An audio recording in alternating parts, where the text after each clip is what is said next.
So what is a strategic alliance?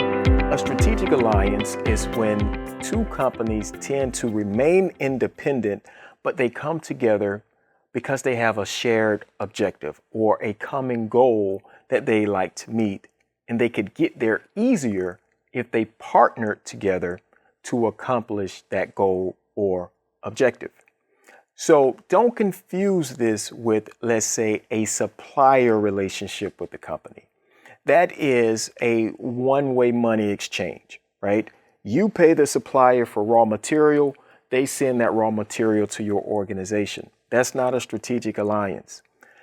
An easy way to determine a strategic alliance, there's usually a two-way money exchange, or that money is going from both organizations to invest in something. So, for example, if you and I worked in a corporate building, your company and my company, and I had this contractor come to me that wants to install solar panels on the top of our building, and it's going to cost us $100,000. I could do that, but your company would benefit as well. So we could form a strategic alliance, come together, and split that $100,000 down the middle, $50,000 from my company, $50,000 from yours, and we both get that shared benefit of reducing our overhead costs when it comes to the utility bill in the building, right? So when we think about this, you see how it lowers financial risk, right? I don't have to do the whole 100,000. You don't have to do the whole 100,000. We share the financial responsibility. That is one benefit to actually forming a strategic alliance. Other companies form strategic alliances because it gives them access to other customers or a different aspect of the marketplace. That is also beneficial. Before Netflix started producing all of these original series, they got a lot of their content from third parties because Netflix had the streaming platform. And these other companies produced these great movies and television shows.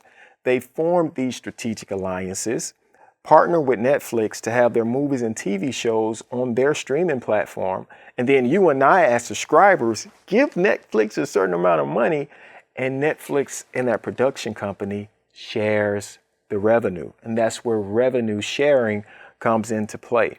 When a subscriber like myself, we only pay Netflix, but then Netflix in turns, those great movies that they didn't produce, they have to distribute a certain amount based on contractual agreements. When it comes to that alliance or strategic alliance that they have, what does that look like? And that is another example of a strategic alliance or why companies may come together. There's usually a shared benefit. So, key takeaways. Strategic alliances usually form because they have a mutual objective, something that both companies need, and it'll be easier to accomplish that goal if they partner together. And in a lot of cases, that lowers the financial risk. That's the big one. It takes away a lot of the overhead in some aspect from both organizations. It helps one company or another company reach more people or more customers. That's another reason companies form strategic alliances. Or there are benefits from one company and the other company coming together. One company offers one benefit, another company offers another. And because of that benefit, these companies can operate independently more efficiently.